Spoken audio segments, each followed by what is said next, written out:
इस कार्यक्रम के प्रायोजक हैं रोजगार डेवलपर्स। नमस्कार, पल्स 24 न्यूज देख रहे हैं आप। मेरे यानी अक्षिता रावत के साथ वक्त हो चला है उत्तराखंड उत्तर प्रदेश की खबरों का, लेकिन उससे पहले नजर डालेंगे हेडलाइंस पर।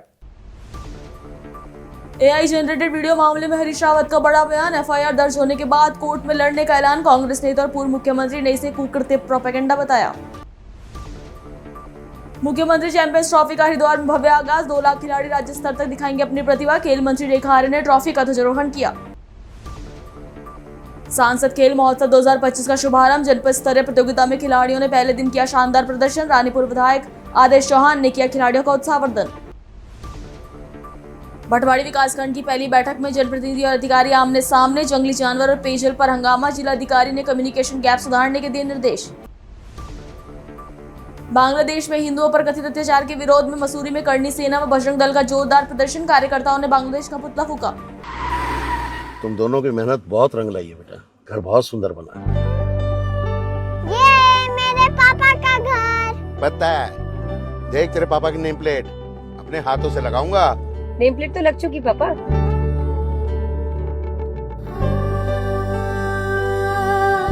असल मेहनत तो आपने की है पापा, मुझे इस काबिल बनाने के लिए।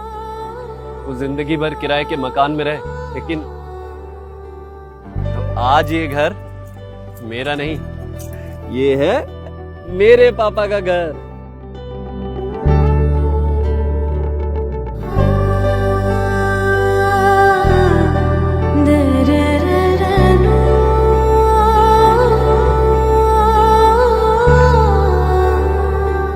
उड़ान सपनों की, आंगन खुशियों का और साथ सकर्णी का।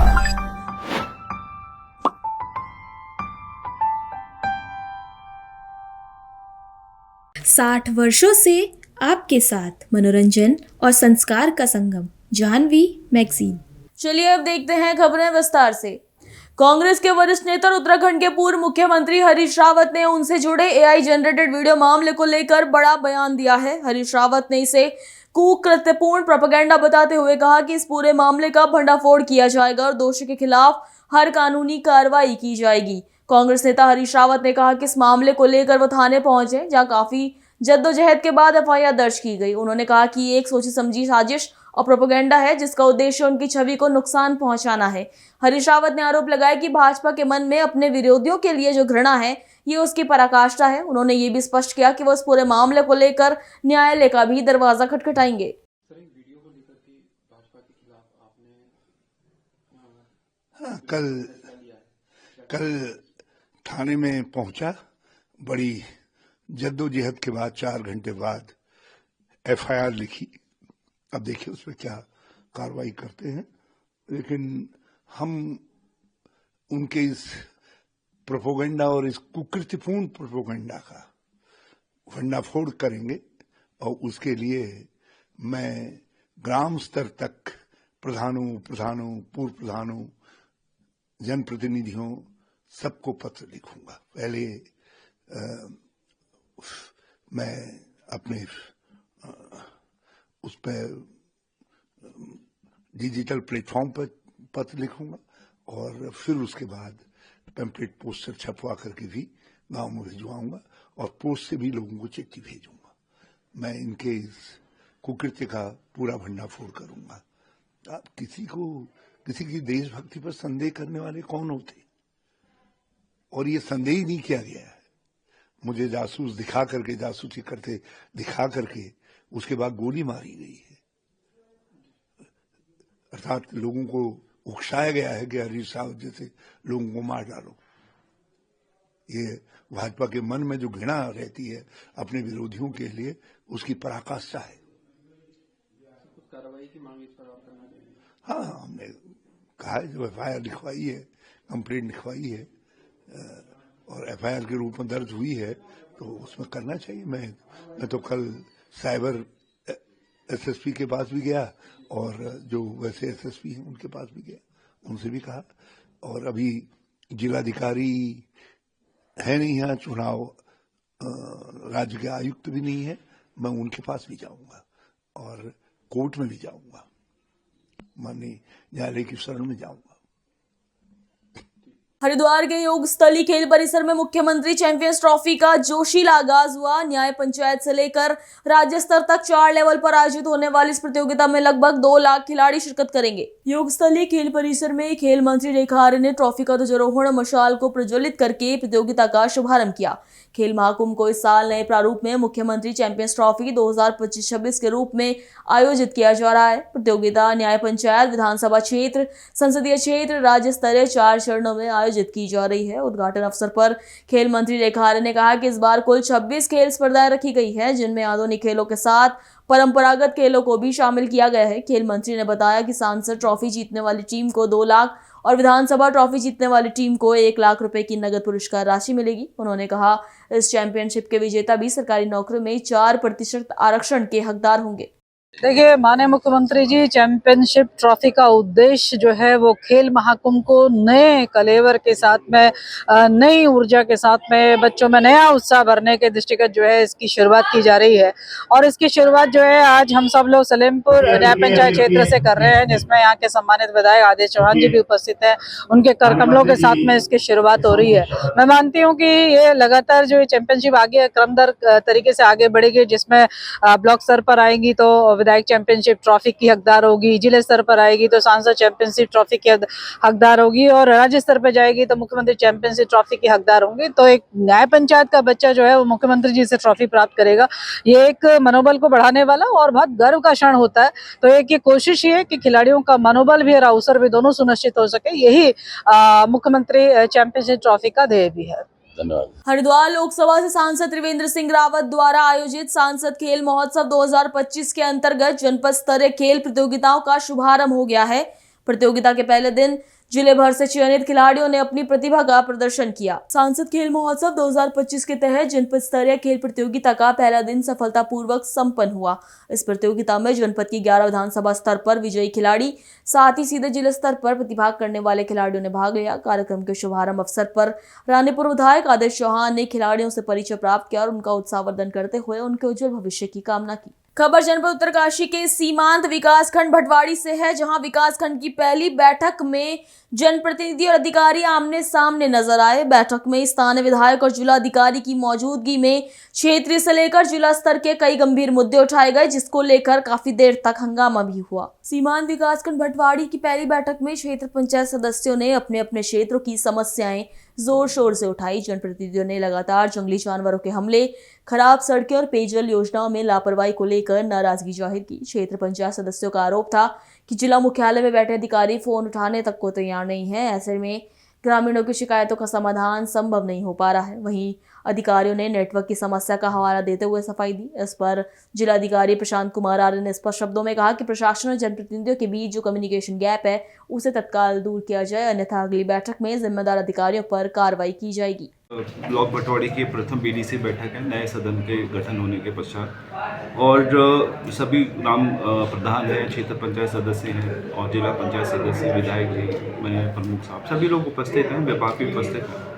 देखिए, कहीं ना कहीं कुछ ना कुछ गैप हमेशा रहता है और हमेशा एक सुधार की भी चांसेस बने रहते हैं, उस पर हम लोग काम भी करते रहते हैं। तो ये जो बैठकें हैं ये बेसिकली वही एक मंच है जहाँ पर व्यक्ति अपने गांव में उसके सामने हर एक विभाग, अलग अलग डिपार्टमेंट, मैं भी जब अभी मैं सुन रहा था, जैसे PWD की बात थी, उद्यान की थी, समाज कल्याण की बात थी, सूचनाओं का जो आदान प्रदान है मेनली दिक्कत उसकी है। तो सूचना के आदान प्रदान में हमें टेक्नोलॉजी को जितना जल्दी, चाहे वो पंचायत स्तर पे हो चाहे मेरे विभागीय स्तर पे हो, अगर इसको हम जितना जल्दी अडॉप्ट कर पाएंगे उतना हमारा काम की गति आगे बढ़ेगी, साथ ही रिजल्ट को जल्दी दे पाने की क्षमता भी विभाग की बढ़ेगी। तीसरा, विभाग की अकाउंटेबिलिटी और जिम्मेदारी उसके साथ वो भी बढ़ना शुरू होगी। तो कहीं ना कहीं एज अ एग्जीक्यूटिव हम लोगों को विभाग के इस रोल को डिफाइन करना होता है, उनके उस रोल में उनको सही से वो अपना काम कर पाएँ, उसमें उनको मोटिवेट भी करना होता है, अप्रेजल भी चाहिए, पनिशमेंट भी चाहिए। इस सब साथ में मेरा पंचायत प्रतिनिधियों से सभी से मैंने बात भी कही कि आप लोग भी अपने पंचायत से संबंधित जो जानकारियां हैं, चाहे वो योजना की है, चाहे वो आपके किसी बेनिफिट्स की हैं, विभागीय स्कीम्स की हैं, उनके लाभार्थी कौन हो सकते हैं, वो आप स्वयं भी जानिए। आजकल जो टेक्नोलॉजी के माध्यम है, मैंने खुद भी बताया उन्हें, यूट्यूब में कई चीज़ें मैं खुद भी देखता हूँ और उससे मुझे एक जानकारी का किसी से पूछने से अच्छा है कि मैं खुद ही उस जानकारी को अवेल कर पाता हूँ। तो वो बेटर सोर्सेज हैं। अब नए प्रधान आए हैं, नए उनका जज्बा है, नया काम करने का उनका जुनून भी है, इच्छा भी है और अच्छे लोग भी हैं। जो बाढ़ देखिए, विकास एक सतत प्रक्रिया है और हमारे सभी सम्मानित जो प्रधान क्षेत्र पंचायत जिला पंचायत चुनकर आए हैं, उनकी प्रथम बीडीसी की बैठक है, तो उनको बधाई देने भी आया हूँ, उनकी समस्या को सुनने भी आया हूँ कि लगातार निरंतर सरकार जिस तरह से पंचायतों के साथ और पूरे गंगोत्री विधानसभा के लिए हम विकास के लिए लगातार प्रयासरत हैं। हमारे प्रदेश के यशस्वी मुख्यमंत्री लगातार निरंतर काम कर रहे हैं। आज हमारी तमाम चाहे सड़कों की बात हो, चाहे नहरों की बात हो, अरबों रुपए की सड़क जो है गंगोत्री विधानसभा में स्वीकृत हुई हैं। तमाम हमारी नाबार्ड से नहरें बन रही हैं। जल मिशन के अंदर जो है जो छोटी मोटी जो दिक्कतें हैं, जो हमारे तमाम प्रधान क्षेत्र पंचायत इस बीडीसी के माध्यम से यहाँ पे रखते हैं, विभागीय अधिकारियों से हमने ये अनुरोध किया है कि उनको तत्काल निराकरण करें और जो शासन से संबंधित है उनको मैं निराकरण कराने का प्रयास करूँगा। तो ये हमारा एक होता है, क्योंकि ये प्रथम सदन है और जो हमारे प्रधान क्षेत्र पंचायत जिला पंचायत जो बात उठाते हैं वो बड़े अधिकारी उसको गंभीरता से लें और उसको जो है निराकरण कराने का प्रयास करें। मेरा नमस्कार। आज हमारे यहाँ स्तरीय पंचायत चुनाव की प्रथम बैठक थी, जिसमें आज हमारे मुख्य जो अतिथि थे वो माननीय विधायक जी थे, जिला अधिकारी महोदय हमारे समक्ष थे और तमाम विभाग के जितने भी अधिकारी थे आज यहाँ पर उपस्थित रहे और जनप्रतिनिधियों द्वारा बहुत सारी समस्याएं अवगत कराई गई। जिन समस्याओं को कुछ समस्याओं को हमने त्वरित कार्रवाई की और कुछ समस्याएं अभी हमारे इस सदन के माध्यम से उन पर कार्रवाई होनी है। जो सीमांत विकास खंड भटवाड़ी अक्सर देखा जाता है, क्योंकि यहाँ पे बॉर्डर हुए, तो इस टाइप से कुछ नई योजना का है प्रस्ताव में? नई योजनाएं तो कुछ नहीं है फिलहाल।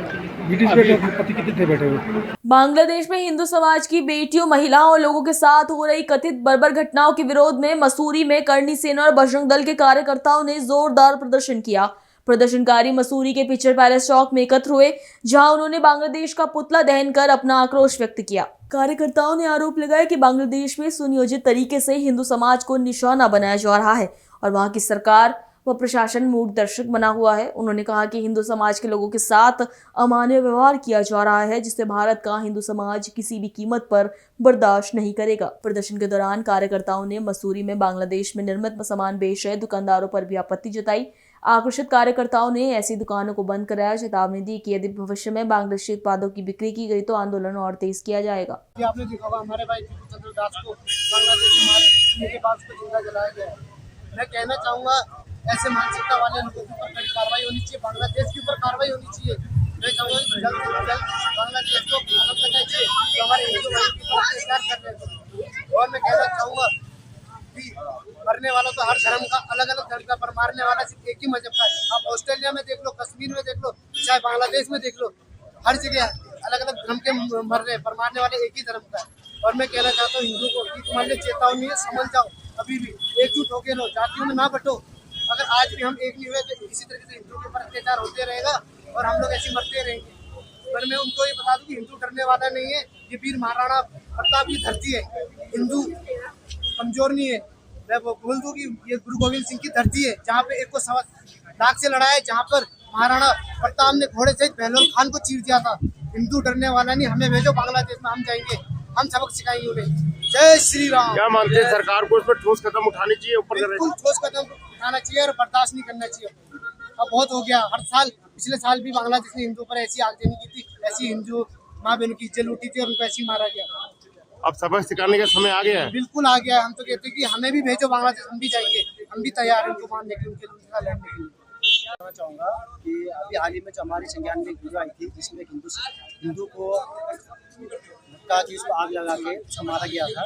और ये देखने को हमें बहुत बार मिला है कि हर 6 महीने में 7 बार में बांग्लादेश में हिंदू समाज के साथ ये घटना घटती रहती है। इसी के उसमें हमने बजरंग दल और छत्तीसगढ़ सेना ने आज आक्रोश रैली का निकालने का प्रयास किया था और जो सफलतापूर्वक हो चुकी है। साथ ही साथ में सरकार को ये कहना चाहूँगा कि इसके लिए आपको एक बिल्कुल कठिन निर्णय लेना पड़ेगा ताकि बांग्लादेश में हिंदू समाज सेफ रहे। और मैं आपको आश्वासन दिलाता हूँ कि एक आज छोटी शैली नहीं है, कल के दिन अगर ये इसमें और भी बांग्लादेश में हिंदू समाज के ऐसी घटना घटते रहेगी तो इसको हम पूरी नेशनल स्तर पर लेके जाएंगे और ये हम यहाँ नहीं रुकने वाले हैं। साथ ही साथ में आज सारे हिंदू समाज को कहना चाहूँगा कि इस समय आपको एकजुट होने की आवश्यकता है। अगर हम एकजुट नहीं हुए हैं तो कल के दिन ऐसा ना हो कि हम हिंदुस्तान में सेफ ना रहें। आज बांग्लादेश में हुआ है, कल हिंदुस्तान में ना हो। और हम चाहते हैं कि जो बांग्लादेश में हुआ है कभी ना हो।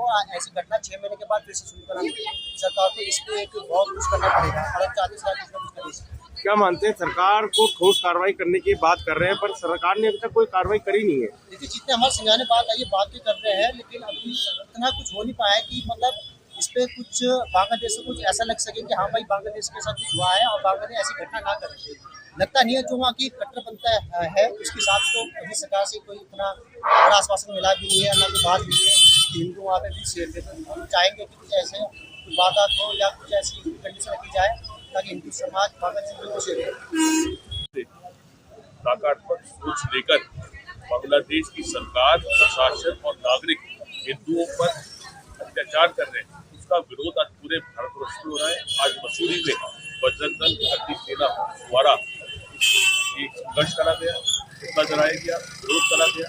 और ये बात मैं स्पष्ट कर देता हूँ, जिस प्रकार से दीपू दास जैसे हिंदू नागरिक को बांग्लादेश के नागरिकों ने फैक्ट्री से खदेड़ कर बाहर निकाला और पहले मार के अनमरा करने के बाद जान से मार दिया, कपड़े उतार कर पेड़ पे टांग दिया, ऐसी नरसिंह सरकार से की गई कि इसकी हम और आलोचना करते हैं, निंदा करते हैं। राष्ट्रीय स्तर पर मैं यूएनओ से, अंतर्राष्ट्रीय संगठनों से निवेदन करूंगा कि भारतीयों पर हो रहे समस्त ऐसे तांडव, समस्त ऐसी परेशानियां और इस प्रकार से पर अत्याचार हो रहा है, उनका संज्ञान लेते हुए समस्त हिंदू नागरिक पूरे विश्व में जितने भी है सबकी सुरक्षा का संज्ञान लें और उनको सुरक्षा प्रदान करें।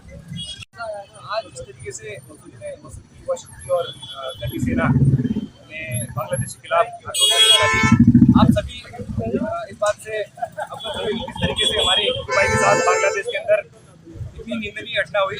मैं मसूरी की युवा शक्ति की ओर से मैं सबको पूरे युवाओं को बताना चाहता हूँ कि आप हर जगह ऐसी आक्रोश रैलियां के खिलाफ निकालें। और मैं भारत सरकार से पूछना चाहूँगा कि अभी कहाँ है वो आपका हिंदुत्व जो आप चुनाव से पहले निकालते हैं कि हम तो हमारी हिंदूवादी पार्टी है, हम सिर्फ हिंदुत्व के ऊपर काम करते हैं। ये सिर्फ चुनाव से पहले क्यों?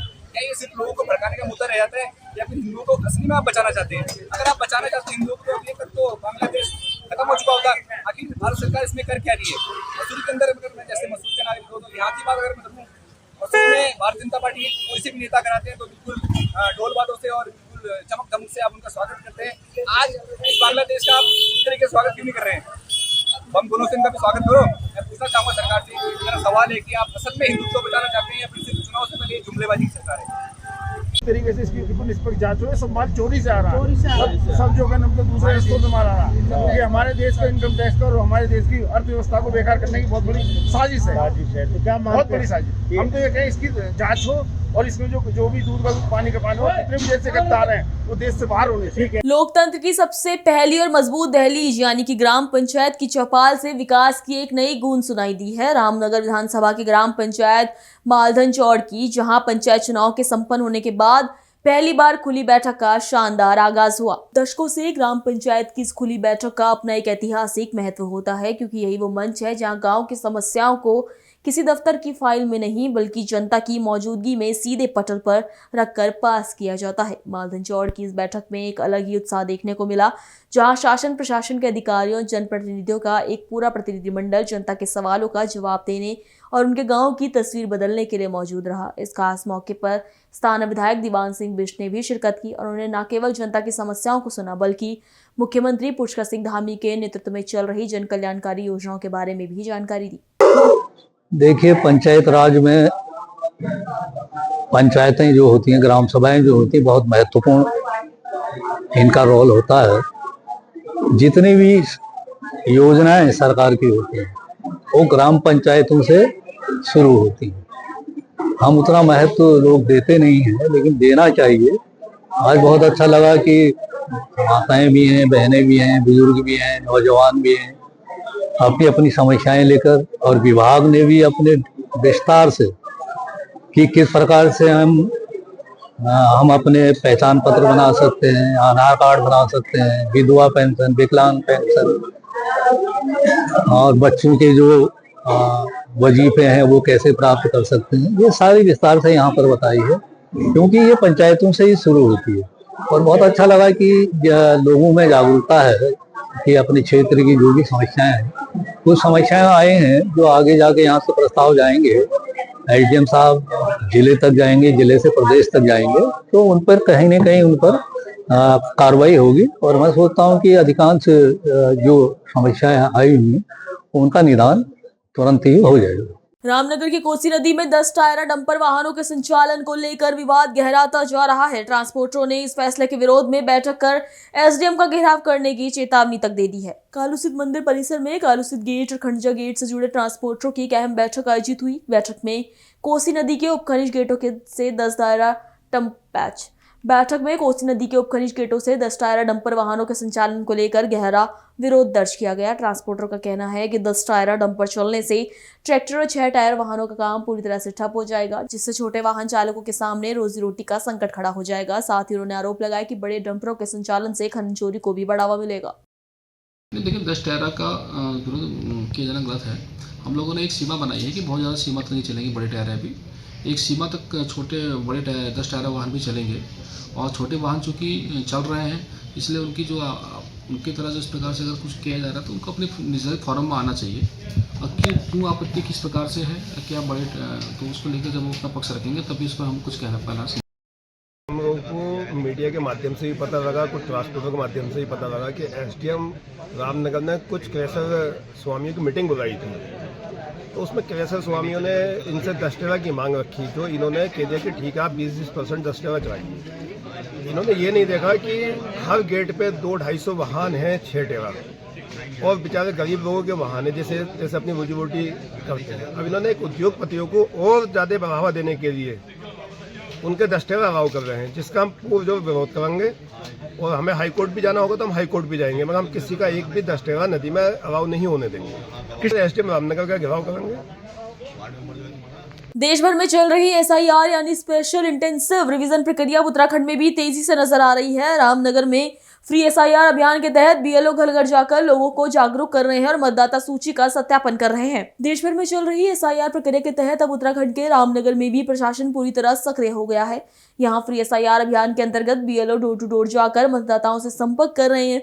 बीएलओ घर घर जाकर सत्यापन कर रहे हैं कि वर्ष 2003 की मतदाता सूची में किन किन लोगों का नाम दर्ज है। अगर किसी मतदाता का नाम उस सूची में नहीं मिलता तो उसके माता पिता में से किसी एक का नाम सूची में होना आवश्यक बताया जा रहा है। एसडीएम प्रमोद कुमार ने पल्स 24 न्यूज के माध्यम से जनता से सहयोग की अपील करते हुए कहा कि ये फ्री एसआईआर अभियान भारत सरकार और भारत निर्वाचन आयोग के निर्देशों के अनुसार चलाया जा रहा है। उन्होंने बताया कि अगर आम जनता का सहयोग मिलता है तो एक सही, पारदर्शी और मतदाता सूची तैयार की जा सकेगी, जिससे आने वाले चुनाव में किसी भी तरह की परेशानी का सामना नहीं करना पड़ेगा। देखिए वर्तमान में फ्री एसआईआर की कार्रवाई चल रही है, इसमें सारे बीएलओ घर घर जा रहे हैं और घर घर जा करके वो डॉक्यूमेंट्स के बारे में पता कर रहे हैं कि पिछली बार आपके 2003 के निमाले में किसका नाम था, उनका नाम अगर नहीं भी है तो उनके माता पिता का नाम था या नहीं था, उसको पूरा मिलान कर रहे हैं। मैं ये भी कहना चाहूँगा, आपके माध्यम से ये भी कहना चाहूँगा लोगों को कि जो भी बीएलओ या आपके घर पे आ रहे हैं कृपया उनको बुला लें, उनसे जो पूछताछ कर रहे हैं आप उनको सारी जानकारी सही जानकारी दें। कुछ डॉक्यूमेंट दिखाना चाहे दिखा भी दें, हालांकि डॉक्यूमेंट उनको कोई भी डॉक्यूमेंट लेना नहीं है, लेकिन अपने पक्ष में जो भी उनको डॉक्यूमेंट दिखते हैं उनके बारे में जरूर डिस्कस कर लें, उनको बता दें, तो ताकि वो अपने काम को अच्छी तरह से भी कर सकें। और ये जो एसआईआर की जो काम चल रहा है, प्री एसआईआर की जो कार्रवाई चल रही है, ये भारत सरकार के भारत निर्वाचन आयोग के निर्देशन पर चल रही है और सभी को इसमें सहयोग मिलेगा तो निश्चित तौर से जो है एक सही निर्वाचन नामावली भी तैयार होगी और गुणवत्तापूर्ण तरीके से लोगों को चुनाव में दिक्कतों का सामना नहीं करना पड़ेगा। जिला विधिक सेवा प्राधिकरण की ओर से 4 जनवरी को रामनगर महाविद्यालय में बहुउद्देशीय विधिक साक्षरता एवं जागरूकता शिविर का आयोजन किया जाएगा। इस शिविर की तैयारियों को लेकर जिला जज हरीश कुमार गोयल ने रामनगर महाविद्यालय पहुंचकर व्यवस्थाओं का निरीक्षण किया। जिला विधिक सेवा प्राधिकरण के अंतर्गत आयोजित बहुउद्देशीय विधिक साक्षरता एवं जागरूकता शिविर को लेकर तैयारियां तेज कर दी गई है। एसडीएम प्रमोद कुमार ने बताया कि इस शिविर में चीफ जस्टिस भी शिरकत करेंगे। इसी क्रम में जिला जज हरीश कुमार गोयल ने रामनगर महाविद्यालय पहुंचकर कार्यक्रम स्थल का निरीक्षण किया और अधिकारियों को आवश्यक दिशा निर्देश दिए। शिविर का उद्देश्य आम लोगों को सामान्य कानूनी जानकारी देना और विभिन्न सरकारी विभागों द्वारा संचालित योजनाओं के प्रति जागरूक करना है। इस दौरान छात्र छात्राएं और आम नागरिक अपने परिवार के आवश्यक प्रमाण पत्र बनवाने के लिए भी शिविर में पहुंच सकेंगे। दिनांक 4 जनवरी 2026 को एक विधिक साक्षरता शिविर का भव्य आयोजन किया जाना है और इसमें माननीय उच्च न्यायालय के मुख्य न्यायाधीश महोदय और जो सीनियर मोस्ट न्यायाधीश महोदयों का आगमन प्रस्तावित है, उसको दृष्टिगत रखते हुए आज जिला जज महोदय की अध्यक्षता में सारी टीम के साथ PNG डिग्री कॉलेज का निरीक्षण किया गया था और जो समस्त वहाँ पर व्यवस्थाएँ जो भी सर्टिफिकेट्स वहाँ जो बन रहे हैं पिछले पूरी चर्चा की गई। और मैं आपके इस न्यूज़ चैनल के माध्यम से लोगों को बताना चाहूँगा कि उस दिन यहाँ पर एक मेडिकल कैंप भी लगेगा और इसके अलावा विभिन्न प्रकार के प्रमाण पत्र भी यहाँ पर से जारी किए जाएंगे, खतौनी भी वहाँ से निर्गत की जाएंगी, साथ ही साथ UCC का भी एक कैंप लगाएंगे, आधार का भी कैंप वहाँ पर लगाएंगे ताकि जो भी जनमानस जो भी वहाँ पहुँचे उनको सारी सुविधाएं वहाँ पर एक प्राप्त हो। खबर हरिद्वार के भगवानपुर से है, जहां नगर पंचायत में अवैध वसूली को लेकर बड़ा खुलासा सामने आया है। आरोप है कि नगर क्षेत्र में ठेकेदार और कथित राजनीतिक संरक्षण के चलते गरीब रेहड़ी पटरी और ठेली लगाने वाले मजदूरों से रोजाना अवैध वसूली की जा रही है। मामला उस वक्त उजागर हुआ जब राजस्व टीम नगर EO के साथ कस्बा बाजार में अतिक्रमण हटाने के लिए पहुंची। कोई गरीब आदमी परेशान नहीं होने दिया जाएगा। मुझे भी, बल्कि मैं बाहर से ही आ रही थी, अभी देखा कि अतिक्रमण हटाने के लिए नगर पंचायत से और तहसीलदार आए हुए हैं। ये गरीब आदमी और बहुत वर्षों से, लगभग 50 वर्षों से यहाँ पर पीठ बाजार भी लगता है, लोग ठेली वगैरह लगा करके अपने बच्चों का पालन पोषण करते हैं। मुझे पता चला यहाँ पर कोई अतिक्रमण नहीं है, ये ठेलियाँ लगाने का काम है। तो प्रधानमंत्री जी भी स्वरोजगार योजना के तहत तो ठेली वालों को, फेड वालों को इन्हें लोन देने की प्रक्रिया भी चली है। 10-10 हज़ार रुपए का लोन देते हैं। तो किसी गरीब आदमी से अगर कोई अवैध वसूली करेगा तो कतई बख्शिश निश्चित रूप से ऐसा नहीं होने दिया जाएगा। अगर किसी गरीब आदमी के साथ कोई भी जाती हुई तो बिल्कुल बर्दाश्त नहीं किया जाएगा। थोड़ा सा ये है कि नाली से हटा लें, क्योंकि नाली में कूड़ा कचरा इकट्ठा होता है, फिर जमा जल निकासी की व्यवस्था नहीं हो पाती। हमने भी कहा थोड़ी सी व्यवस्था बना लो, बाकी किसी गरीब आदमी को किसी भी तरह से परेशान नहीं होने दिया जाएगा। संज्ञान में कोई मामला नहीं आएगा, अगर आएगा तो मैं उस पर तत्काल कार्रवाई करूंगा। मुझे ऐसी सूचना मिली थी, मैंने निश्चित ही जिसके खिलाफ शिकायत आई थी उसको यहाँ से हटा दिया गया। आज समाचार पत्र में, दैनिक समाचार पत्र में एक खबर छपी थी, मनोकामना मंदिर चौक पर अवैध रूप से अतिक्रमण किया गया है, जिसको लेकर आज नगर पंचायत EO साहब के साथ तय किया गया कि उक्त अतिक्रमण को हटाया जाएगा।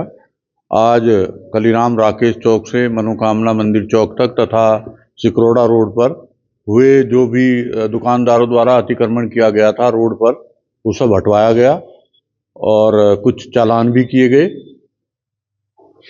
तो लोगों का ऐसा कोई विरोध नहीं, क्योंकि लोग जानते हैं कि उनके द्वारा कहाँ तक गलत अतिक्रमण किया हुआ है।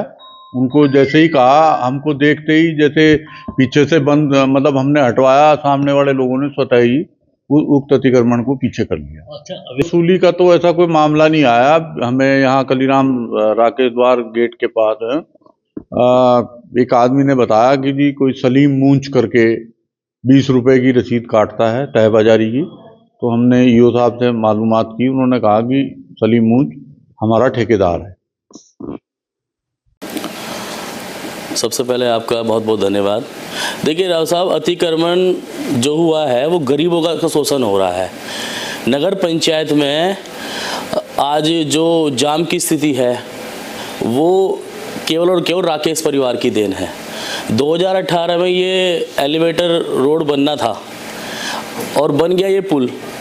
आज इधर का आदमी इधर, उधर का आदमी उधर, जनता में भी इसमें डिवाइड कर दिया गया है। अगर इसके लिए राकेश परिवार धरना देता, इसके लिए लड़ाई लड़ता, जनता के हक अधिकार की लड़ाई लड़ता, तो आज यहाँ गरीब को ठेली लगाने के लिए व्यवस्था होती। जो आदमी जिनके पास आवास नहीं है, जो आदमी गरीब है, जो सड़क पर सोता है, उसे पढ़ने की व्यवस्था होती। और तो इसका एकमात्र कारण राकेश परिवार है, जो यहाँ लगातार जाम बना हुआ है। बच्चे स्कूल जाने से लेट हो रहे हैं, लगातार दुर्घटनाएं हो रही हैं। और मैं समझता हूँ इसका सीधा जो भी दोष है वो राकेश परिवार को जाता है। अवैध वसूली का भी आरोप लग रहा है कि भाई नगर पंचायत अवैध वसूली। देखिए, नगर पंचायत में जो नगर अध्यक्ष हैं वो राकेश परिवार का ही आदमी है और कांग्रेस का नगर अध्यक्ष और कांग्रेस की यहाँ विधायक है। अगर यहाँ अवैध वसूली या जो भी की जा रही है, ये सब इन्हीं की देख रेख में की जा रही है। जो भी इसका पैसा आ रहा है वो इनके द्वारा रलमिल बांट के खाया जा रहा है। अच्छा, कांग्रेस विधायक ने अभी बोला है कि भाई जो गलत काम करेगा उसको बर्दाश्त नहीं किया जाएगा, जो गरीब पर अत्याचार करेगा। गरीब पर अत्याचार करने वाले तो यही लोग हैं। अगर ये लोग भगवानपुर की लड़ाई लड़ते तो जो आज ये ठेली लगाने वाले लोग हैं इन्हें रोज़गार मिलता, इन्हें परमानेंट ठिया मिलता, ये लोग अपने बच्चों का पालन पोषण करते। यहाँ आज टॉयलेट सेट नहीं है, आज लड़कियों के लिए बैठने के लिए जो स्कूल जाती है उनके लिए कोई व्यवस्था नहीं है। तो यहाँ जो सारी समस्या का मूलभूत कारण है राकेश परिवार। अगर एक बार यहाँ आज़ाद समाज पार्टी का लोग चुनकर विधानसभा भेजते हैं तो ये सारी समस्या निश्चित रूप से दूर होंगी। सतीश भाई, आज ये क्यों आए थे लोग यहाँ पर? ये तो पता नहीं, परेशान करने के लिए आए। अच्छा, क्यों आप नगर पंचायत की पर्ची नहीं कटवाते? 20 रुपए की परमानेंट कटती है सर। अच्छा, और फ्राइडे जुमे वाले दिन 70 रुपए की कटती है, पर कोई रसीद नहीं मिलती ना कोई पर्ची मिलती। कौन है ठेकेदार यहाँ पर? क्या नाम? सलीम मूज का है। अगली खबर हापुड़ से है, जहां समाजवादी पार्टी की छात्र सभा के कार्यकर्ताओं ने बिहार के मुख्यमंत्री नीतीश कुमार के खिलाफ जोरदार प्रदर्शन किया है। इस दौरान कार्यकर्ताओं ने पुतला फूंकने की कोशिश की, लेकिन मौके पर मौजूद भारी पुलिस बल ने स्थिति को संभालते हुए उनके मंसूबों को नाकाम कर दिया। जनपद हापुड़ में सपा छात्र सभा के नेता और कार्यकर्ता बिहार के मुख्यमंत्री नीतीश कुमार के विरोध में सड़क पर उतर आए।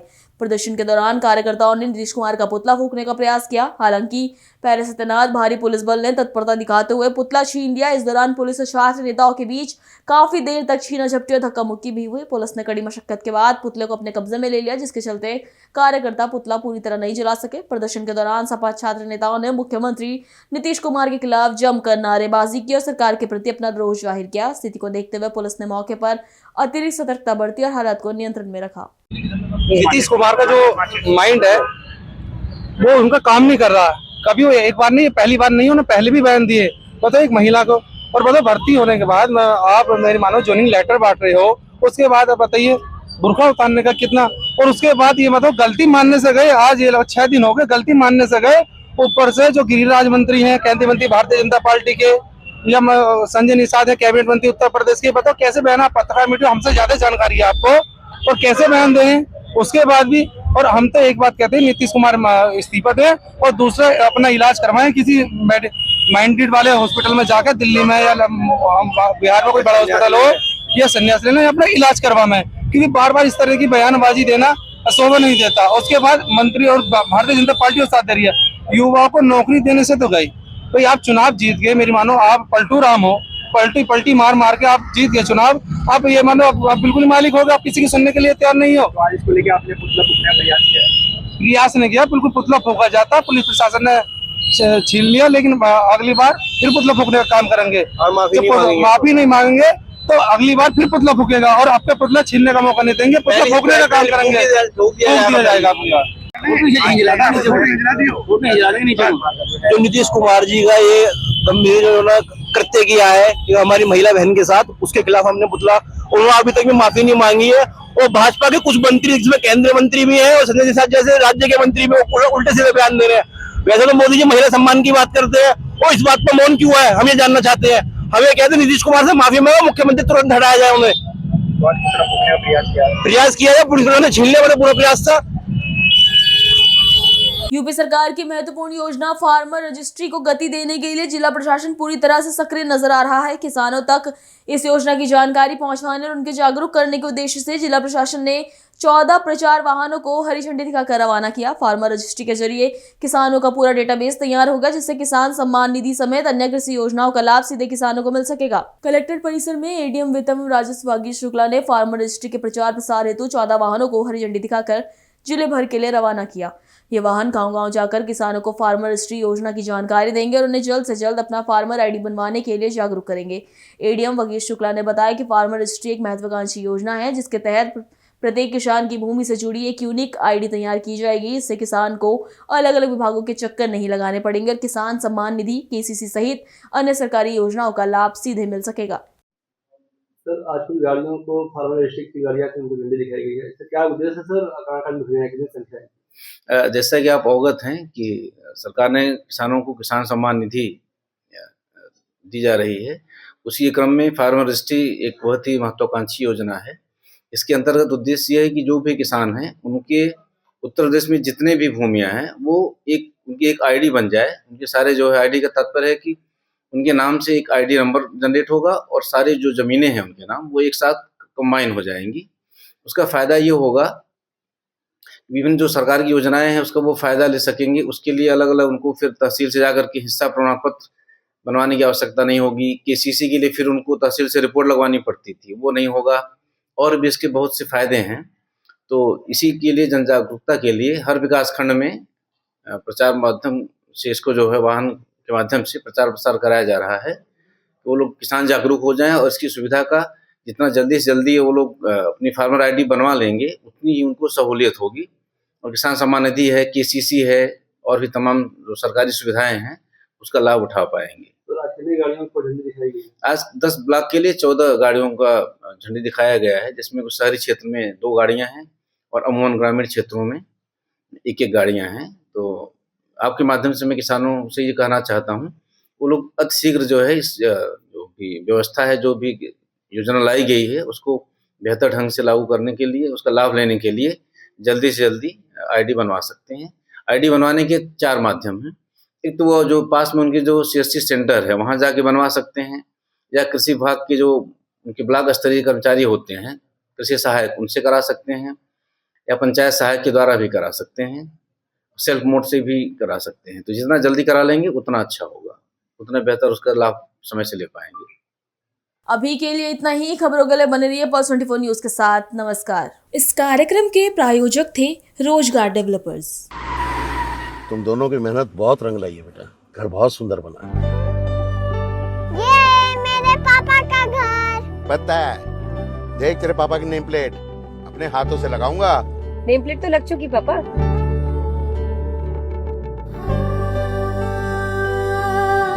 असल मेहनत तो आपने की है पापा, मुझे इस काबिल बनाने के लिए। वो जिंदगी भर किराए के मकान में रहे, लेकिन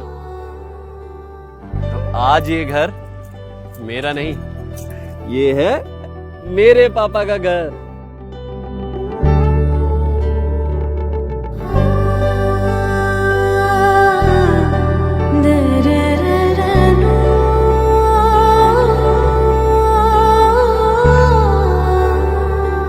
उड़ान सपनों की, आंगन खुशियों का और साथ सकर्णी का।